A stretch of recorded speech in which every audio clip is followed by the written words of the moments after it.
सर्वेभ्यो नमो नमः। आज हम संस्कृत में जो वाक्य निर्माण करना सीख रहे थे उसमें अगली वीडियो बनाने जा रहे हैं। अगली वीडियो में हम उससे आगे के जो स्टेप हैं वो करेंगे। अभी तक हमने सिंपल वाक्य निर्माण सीखा, बिल्कुल सिंपल। मैंने आपको लट में, लट मतलब वर्तमान काल में, लरिट में और लंग लकार में मैंने आपको वाक्य बनाना सिखा दिया है। आप वो वीडियो जाके प्लीज़ देख लीजिए ताकि आपको अच्छे से समझ में आ जाए। उसके साथ ही मैंने लट लकार में रूप कैसे चलता है, धातु कैसे आप याद करोगे, धातु रूप, वो भी मैंने अच्छे से समझाया है। तो आप वो वीडियो भी हमारी देख सकते हैं। और मैं जो आपकी वाक्य निर्माण की वीडियो है वो सारी जो प्लेलिस्ट है वो मैं इसके डिस्क्रिप्शन में डाल दूंगी। तो आप वो डिस्क्रिप्शन में जा करके उस लिंक को खोल करके क्रम से वाक्य निर्माण सीख सकते हैं ताकि आपको किसी तरह की कोई प्रॉब्लम ना हो।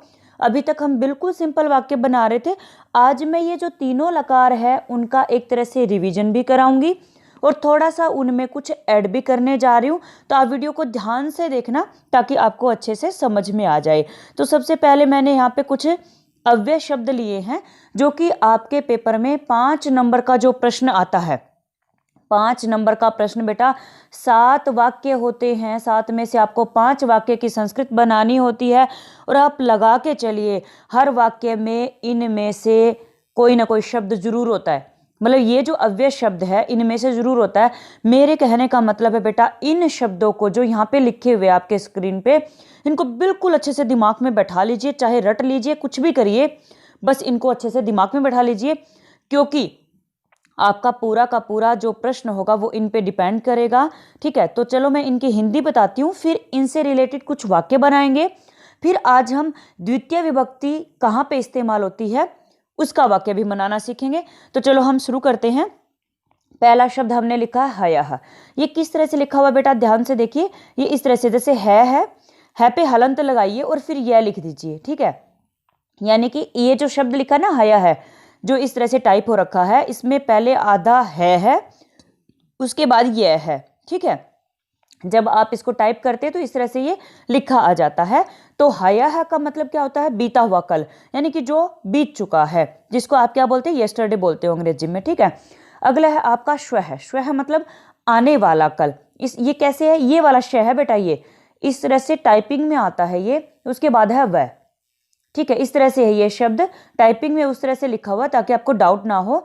आधा श जिसको आप दवे वाला श बोलते हैं, ठीक है, और हम क्या बोलते हैं इसको, तालव्य शकार बोलते हैं। ठीक है, तो ये वाला श है और उसके बाद वह, तो श्वः मतलब आने वाला कल। अगला शब्द है आपका कुत्र। कुत्र का मीनिंग क्या होता है, कहाँ। ये जरूर आएंगे बेटा, 7 वाक्यों में से 5 वाक्य ऐसे होंगे जिनमें इन्हीं शब्दों में से शब्द आपको मिलने वाले हैं। बहुत अच्छे से इनको याद कर लीजिए। वैसे अव्यय का जो टॉपिक होता है वो आपकी हर एक क्लासेस में, 7th में, 8th में, 6th में भी होता है, 9th में, कहीं ना कहीं छोटा मोटा करके अव्यय का टॉपिक होता है। और अव्यय से रिलेटेड एक 4 या 5 नंबर का प्रश्न, कभी कभी 3 नंबर का पेपर में जरूर आता है, तो इसको अच्छे से समझना है।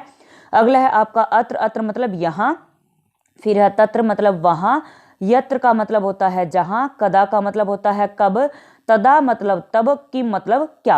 अव्यय की वीडियो हमने अलग से बना दी है, यहाँ पे केवल जो महत्वपूर्ण है वो मैंने बताए हैं। चलो अब इनसे संबंधित कुछ वाक्य देखते हैं। और जो मैंने 3 लकार आपको समझा दिए हैं वो भी यहाँ पे रिवीजन हो जाएगा। तो आपका पहला वाक्य क्या है, तुम कल विद्यालय जाओगे। सबसे पहले बेटा ये देखिए कि ये जो वाक्य है ये कौन से काल में है।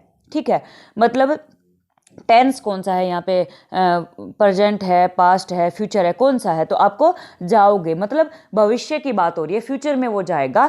ठीक है, भविष्य की बात हो रही है तो मैंने भविष्य के लिए आपको समझाया हुआ है, लरिट लकार लगेगा। और लरिट लकार का रूप कैसे चलता है, पठिष्यति, पठिष्यता, पठिष्यन्ति करके रूप चलता है। बस इतना ही बताऊंगी यहाँ पे। उसके बाद आप कर्ता देखिए, कर्ता कौन है, कर्ता मतलब काम कौन कर रहा है, तुम कर रहा है। ठीक है, जाने का काम कौन कर रहा है, तुम। ठीक है, ये आपको समझ में आ गया। अब फ्यूचर में जा रहा है, फ्यूचर में जा रहा है तो कल यहाँ पे लिखा है, कल मतलब आने वाले कल की बात हो रही है। ठीक है, यहाँ पे कौन से कल की बात हो रही है, आने वाले की। अभी अभी मैंने इसकी संस्कृत बता दी आपको। और फिर आगे एक विद्यालय शब्द है। ठीक है, अब आपको क्या करना है बेटा, विद्यालय। अब जो मैं आज द्वितीय विभक्ति पढ़ाने वाली हूँ ना बेटा, इसमें क्या होता है कि जहां मतलब आप जाते हो, मतलब आपका जो गंतव्य स्थल होता है, जहां पे आप जाते हो उस स्थल में, उस शब्द में द्वितीय विभक्ति लगती है। जैसे अगर आप गांव जा रहे हो तो गांव शब्द जो होगा ना, गांव में द्वितीय विभक्ति लगेगी। अगर आप नगर जा रहे हो तो नगर में, अगर आप पार्क में जा रहे हो तो पार्क की संस्कृत क्या होती है, उद्यान होती है, ठीक है। तो उद्यान में द्वितीय विभक्ति लगेगी। अब द्वितीय विभक्ति का रूप कैसे चलता है, वो चलता है जैसे बालक को अगर आप पढ़ते हो, बालकः बालकौ बालकाः प्रथमा, बालकम बालकौ बालकान द्वितीया। तो अगर आपको ग्राम की द्वितीय देखनी है तो क्या होगी, ग्रामम। बालकम होता है ना तो ग्रामम, ठीक है, इस तरह से होती है आपकी ग्रामम। वैसे आगे भी समझाऊंगी, नगरम, उद्यानम, ठीक है। इस तरह से आपकी क्या होती है, द्वितीय विभक्ति अम लगा करके होती है। आप ये भी दिमाग में बैठा लीजिए कि द्वितीय विभक्ति कैसे होती है, अगर आपने शब्द रूप याद नहीं कर रखा तो, ठीक है। इतना स्ट्रक्चर याद करिए कि अम लगता है। एक चीज समझ में आ गई। चलो हम वाक्य बना लेते हैं। अब तुम कल विद्यालय जाओगे, तो एक तुम की बात हो रही है, ठीक है बेटा। ये क्रम से आगे बढ़ रहे हैं, इसलिए बहुत ज्यादा डिटेल में हर वीडियो में नहीं करा पाऊंगी। मैंने बिल्कुल बेसिक से स्टार्ट करी है, प्लीज आप वो वीडियो देख लीजिए ताकि आपको समझ में आ जाए। तुम मतलब एक तुम की बात हो रही है, तो तुम की संस्कृत क्या होगी, त्वम। मैं यहाँ पे लिख रही हूं त्वम। अब कल, कल कौन सा है, फ्यूचर वाला कल है, आने वाला कल, तो उसकी संस्कृत मैंने आपको क्या बताई थी, श्वः। त्वम श्वः। उसके बाद कहाँ जा रहा है, विद्यालय जा रहा है, ठीक है। तो मैंने क्या बताया था, जहां जाता है उसमें द्वितीय होती है, तो विद्यालय में द्वितीय लगेगी। विद्यालय की द्वितीय क्या होगी, विद्यालयम, ठीक है। त्वम श्वः विद्यालयम जाओगे।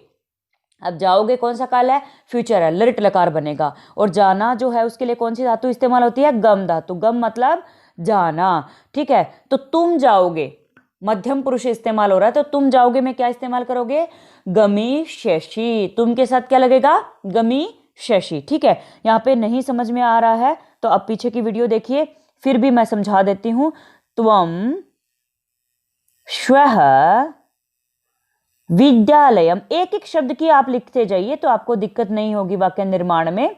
और जाओगे कि क्या होगी, गमिष्यसि, ठीक है। अब गमिष्यसि क्यों आया, गमिष्यति क्यों नहीं आया, इसके लिए आपको पिछली वीडियो देखनी पड़ेगी, क्योंकि ये वीडियो बहुत बड़ी हो जाएगी नहीं तो, ठीक है। तो ये आपका एक एक वाक्य की संस्कृत बनाते चलिए। वाक्यों को ध्यान से समझिए, कौन से काल की बात हो रही है, वर्तमान काल है, भूतकाल है कि फ्यूचर है, ठीक है। वो सारे शब्द आपको नोट करके वाक्य बनाना है। चलो अगला वाक्य देखते हैं। क्या तुम पढ़ते हो, यहाँ पे प्रश्न पूछा जा रहा है। तो पहला शब्द क्या है, क्या, और कौन से काल में, पढ़ते हो, यानी कि वर्तमान की बात हो रही है। क्या तुम अभी पढ़ रहे हो क्या, ये पूछ रहा है इसमें, ठीक है। तो वर्तमान काल यानी कि लट लकार, और लट लकार का रूप कैसे चलता है, पठती, पढ़ता है, पठंती से चलता है, ठीक है। तो चलो हम एक एक शब्द को लेकर के वाक्य बना लेते हैं। तो किम यानी कि क्या की संस्कृत क्या होती है, किम होती है। मैं यहाँ पे लिख रही हूं किम। अब तुम की संस्कृत क्या होती है, मैंने अभी अभी बताया आपको, त्वम। किम त्वम, पढ़ते हो, पढ़ते हो के लिए क्या आएगा, पठसी, ठीक है, पठसी। अब पठती क्यों नहीं आया, इसके लिए आपको पीछे जाना पड़ेगा, ठीक है। किम त्वम पठसी। और छोटा सा बता देती हूँ, इसका रीजन ये है कि आप याद करते हो सह तौते, त्वम युवाम यूयम अहम आवाम वयम, ये 9 अक्षर याद करते हो। तो जो त्वम होता है ना, वो आप देखिए सह तौते प्रथम पुरुष है। मध्यम पुरुष की लाइन जब शुरू होती है तो उसमें सबसे पहले त्वम आता है, तो मध्यम पुरुष में है, ठीक है। त्वम जो है ना वो मध्यम पुरुष में है, और पठसी भी मध्यम पुरुष का एक वचन है, ठीक है। पठती, पठता, पठंती। अगली लाइन में जाओगे आप, मध्यम पुरुष में पठसी आता है सबसे पहला अक्षर, तो त्वम के साथ पठसी लगेगा, किम त्वम पठसी। चलो आगे देखते हैं। मैं वहां गया, मैं वहां गया, ठीक है। मैं की संस्कृत क्या होती है, अब गया मतलब जा चुका है, वो भूतकाल की बात हो रही है। और भूतकाल के लिए आप कौन सा लकार इस्तेमाल करते हो, एक वाक्य छूट गया है बीच में, वो करा, सॉरी पहले वही देख लेते हैं। वह गांव गया, ठीक है, वह गांव गया। तो गया यानी कि भूतकाल में गया था, तो उसके लिए भूतकाल के लिए कौन सा लकार इस्तेमाल होता है, लंग लकार इस्तेमाल होता है। रूप कैसे चलता है, अपठत, अपठथम, अपठन, इस तरह से। तो जाना जो होती है वो गम धातु इस्तेमाल होती है। रूप कैसे चलेगा, अगच्छत, अगमत नहीं होता, गच्छ इस्तेमाल। धातु का नाम गम है लेकिन रूप क्या चलता है, गच्छ, ठीक है। तो अगमत नहीं होगा, अगच्छत होगा, ठीक है। रूप कैसे चलेगा, अगच्छत, अगच्छताम, अगच्छन, ठीक है। तो वह की संस्कृत क्या होती है, सबसे पहले आपको पता होना चाहिए, शुरुआत में मैं बता चुकी हूं। तो वह की संस्कृत होती है सह। कहाँ जा रहा है, गांव जा रहा है, तो मैंने क्या बताया, जहां भी जाते हैं उस शब्द में द्वितीय होती है। गांव जाता है तो गांव में द्वितीय लगेगी, ठीक है। गांव की द्वितीय क्या होगी, ग्रामम। अम लगाना है ना द्वितीय में, तो सह ग्रामम, अब गया, गया मतलब भूतकाल में गया, तो उसके लिए क्या आएगा, अगच्छत। ठीक है, सह ग्रामम अगच्छत। तय पे हलंत लगेगा बेटा, आप लगा लेना। हलंत क्या होता है, ये जो तय होता है ना, इस पे टेढ़ा जो लाइन लगाते हैं वो हलंत होता है। इसका मतलब होता है अक्षर आधा है। देखिए अंत में जब अगच्छत में तय लिखा, तो क्या अंत में आप इस तरह से आधा अक्षर लिख सकते हो, नहीं लिख सकते ना, तो उसके लिए हम क्या करते हैं, तय लिखते हैं और तय पे हलंत लगा देते हैं। इसका मतलब है आधा अक्षर है। ठीक है, वाक्य बन गया सह ग्रामम अगच्छत। आप कॉपी में नोट करिए इसको और बार बार समझते रहिए। चलो आगे बढ़ते हैं, मैं वहां गया। ठीक है, ये भी भूतकाल की बात हो रही है। ठीक है, कहाँ गया, वहां गया।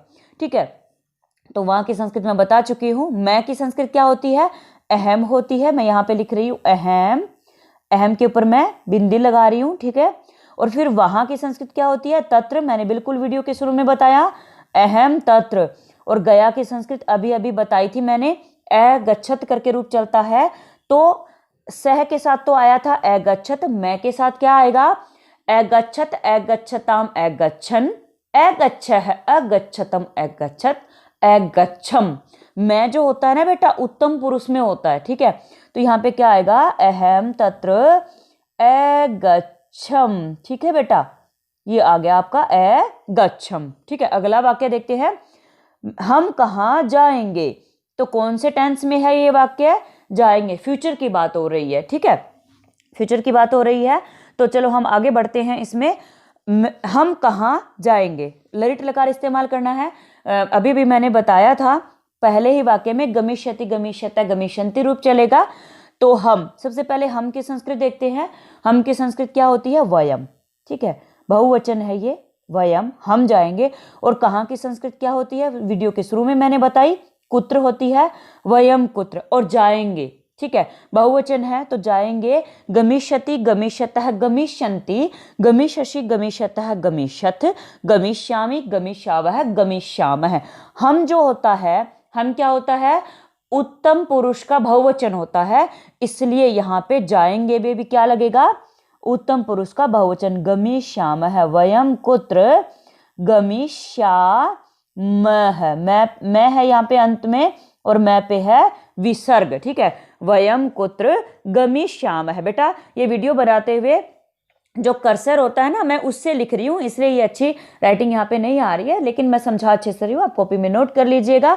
तो इस तरह से हमने ये 5 वाक्य बना लिए और ये जो मैंने शब्द बताए थे शुरू में वो मुझे लगता है आपने अच्छे से समझ लिए।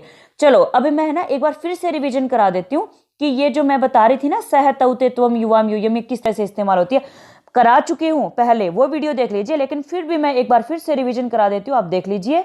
ये देखिए, ये सारे लकार में सेम रूल होता है, लेकिन मैं थोड़ा सा बस बता रही हूँ यहाँ पे। आप नो कर्ता याद करते हैं इस तरह से, सह तौते त्वम युवाम यूयम अहम आवाम वयम, इनकी संस्कृत नीचे लिखी हुई है।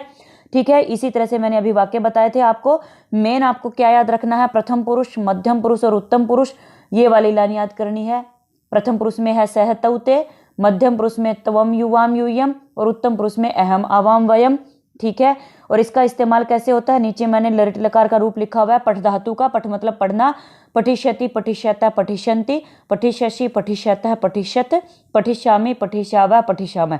अब आप इसको इस्तेमाल कैसे करते हैं मैं वो एक बार फिर से रिविजन करा रही हूँ। जैसे हम बोलते हैं कि तुम पढ़ोगे। ठीक है, फ्यूचर की बात हो रही है ना, यहाँ पे ललित लकार है, तुम पढ़ोगे, ये वाक्य मैंने बोला।